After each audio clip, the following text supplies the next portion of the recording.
नाजरीन, इंडिया की ruling party BJP अपने एंटी पाकिस्तान स्टांस की वजह से वैसे ही दुनिया भर में बदनाम है, लेकिन उनका ये जो पाकिस्तान कार्ड खेलना है, ये चीज़ सिर्फ पॉलिटिक्स तक मुहित नहीं है। ये पॉलिटिक्स के अलावा भी दीगर जगहों पर भी एंटी पाकिस्तान कार्ड खेलते रहते हैं, क्योंकि वो चीज़ें फिर इनको सियासी सतह पर हेल्प कर रही होती हैं।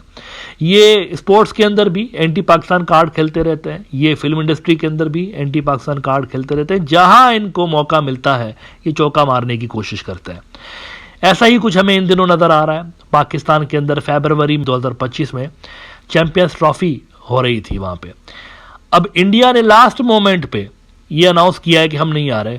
इंडिया की जो सरकार है उन्होंने ये फैसला किया है कि हम नहीं आ रहे वहां पे। इसकी वजह पाकिस्तान है। उन्होंने कहा कि पाकिस्तान जो है ना वो अनसेफ है, लिहाजा हम नहीं ट्रेवल कर सकते वहां पर। बेसिकली वहां पर जो बीसीसीआई का चेयरमैन है, इंडिया का क्रिकेट बोर्ड, बीसीसीआई का चेयरमैन असल में इंडिया के होम मिनिस्टर अमित शाह, जो कि बीजेपी के नेता हैं। अमित शाह का जो लड़का है जय शाह, वो बीसीसीआई का चेयरमैन है। तो सियासत तो वैसे ही घुसी हुई है इंडिया के क्रिकेट बोर्ड के अंदर, वैसे ही सियासत घुसी हुई है, बीजेपी ही घुसी हुई है वहां पर। तो क्रिकेट का पॉलिटिसाइज होना कोई अचंभे की बात है नहीं। अच्छा, लास्ट मोमेंट पे उन्होंने ये इनकार किया है। असल में ये जो इवेंट था कोई 2-3 साल पहले फाइनलाइज हो गया था और सारी पार्टीज ने इस पे सिग्नेचर की थी, इंक्लूडिंग इंडिया। उस वक्त के जो इंडिया के क्रिकेट बोर्ड के कर्ता धर्ता थे उन्होंने इस पे एग्री किया था कि हाँ ठीक है, हम आएंगे पाकिस्तान खेलने के लिए। अब लेकिन लास्ट मोमेंट पे पलटी मार रहे हैं। और इंटरेस्टिंगली सिक्योरिटी का बहाना जो बता रहे हैं कि जी सिक्योरिटी इश्यूज है, तो अभी हाल ही में कुछ हफ्ते पहले ही इंडिया का जो फॉरेन मिनिस्टर है जयशंकर पाकिस्तान होके क्या है। तो क्वेश्चन यहां पर यह रेज होता है कि अगर सिक्योरिटी का इशू है तो जयशंकर कैसे आया था फिर? तो वो होके चला गया। बहुत सारे इंडियन जर्नलिस्ट यहाँ पे आए, टीवी के जो लोग हैं वो सारे आए इस इवेंट को कवर करने के लिए। जो एससीओ का इजलास हो रहा था जिसमें जयशंकर आया था, तो वहां पर तो इंतजामात ठीक थे। इसका मतलब है सिक्योरिटी का ज्यादा प्रॉब्लम है नहीं, ये असल में सियासी मुद्दा है। अच्छा, इंडिया ने अपनी जो कंसर्न है वो बता दिए, आईसीसी को वर्बली बताया है। अब आईसीसी ने उनको कहा है कि आप हमें रिटर्न में बताएं कि आपका क्या मसला है, उसके बाद ही हम कोई डिसाइड कर सकते हैं कि आगे क्या करना है। एक्सप्रेस ट्रिब्यून ने इस पर रिपोर्ट किया कि 9th team likely for 2025 Champions Trophy if India refuse to tour Pakistan. इसमें कहते हैं कि the International Cricket Council has formally requested the Board of Control for Cricket in India to provide written reasons for its decision not to travel to Pakistan for the upcoming ICC Champions Trophy.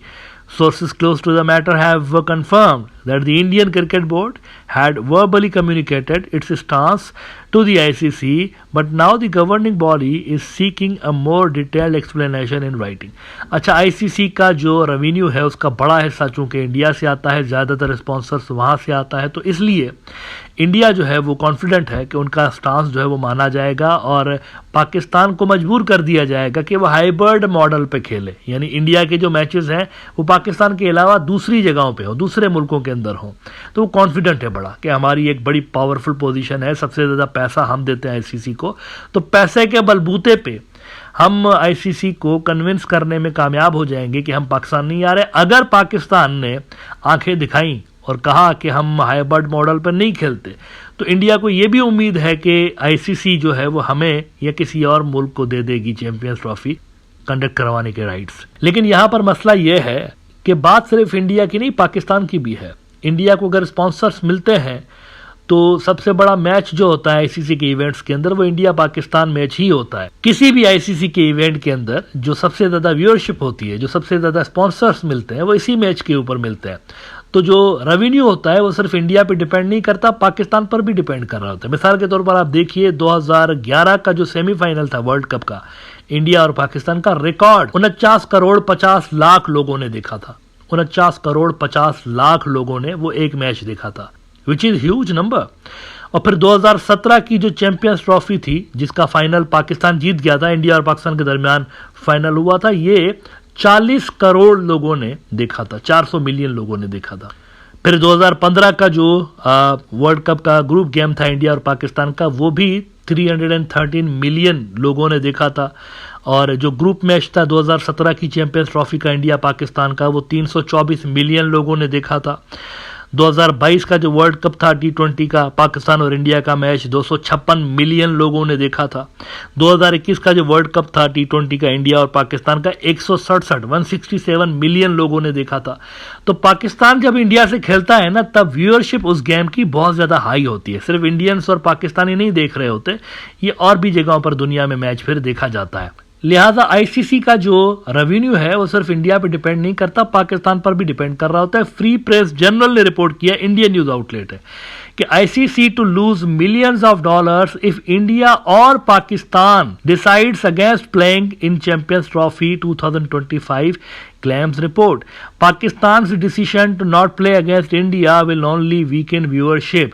यानी अगर India कहता है नरेंद्र मोदी की सियासत चमकाने के लिए, अगर बीसीसीआई कहता है कि जी हम नहीं खेलेंगे पाकिस्तान के साथ पाकिस्तान के अंदर, तो आगे से अगर पाकिस्तान बोल दे कि हम भी नहीं खेलेंगे तुम्हारे साथ, तो फिर पता है इससे क्या होगा। इंडिया के अंदर कई सारे इवेंट्स आने वाले हैं। 2025 के अंदर इंडिया में वुमेन्स वर्ल्ड कप वहाँ पर होने वाला है। फिर 2026 में इंडिया में T20 का वर्ल्ड कप होने वाला है। फिर आईसीसी चैंपियंस ट्रॉफी 2029 के अंदर होने वाली है। फिर आईसीसी का वर्ल्ड कप होने वाला है इंडिया के अंदर 2031 में। अगर पाकिस्तान कहता है हम आएंगे ही नहीं, तो बीसीसीआई का जो लॉस होगा ना, और आईसीसी का जो लॉस होगा, वो बहुत ज़्यादा हाई होगा। इस इवेंट के अंदर भी, ये जो अभी इवेंट चल रहा है, आईसीसी ने 2024 से लेकर 2027 तक के कॉन्ट्रैक्ट्स किए हुए हैं 3.2 बिलियन डॉलर्स के, और 1 बिलियन डॉलर वो मजीद उम्मीद लगा के बैठे हुए कि हमें मजीद मिलेगा। और उनकी जो उम्मीदें हैं वो इस तरह की मैचेस के ऊपर हैं। ये जो फाइनल्स होते हैं और इंडिया पाकिस्तान का मैच होता है, इनकी वजह से आईसीसी उम्मीद लगाकर बैठा हुआ कि हम इतना ज्यादा कमाएंगे। लिहाजा ये जो बिजनेस का ऑप्शन बताया जा रहा है ना कि आईसीसी को इंडिया बिजनेस देता है, तो बिजनेस असल में डिपेंड करता है पाकिस्तान की अवेलेबिलिटी के ऊपर। अगर पाकिस्तान खुद को आईसीसी इवेंट से विथड्रॉ कर देता है इंडिया के अगेंस्ट, मतलब वो कहे कि बाकी तो हम मैचेस खेलेंगे, इंडिया के अगेंस्ट नहीं खेलेंगे, तो ये आईसीसी को बड़ा महंगा पड़ सकता है। लिहाजा इतना आसान होगा नहीं, इंडिया जो करना चाहता है इतना आसान होगा नहीं। वैसे आईसीसी के लिए भी बड़ा मुश्किल होगा उनकी ये डिमांड्स मानना। देखते हैं क्या होता है, लेकिन certainly it's not good for cricket. अगर आप देखें, अगर आप केयरफुली देखें, तो प्रॉपर क्रिकेटिंग नेशन सिर्फ 6-7 ही हैं।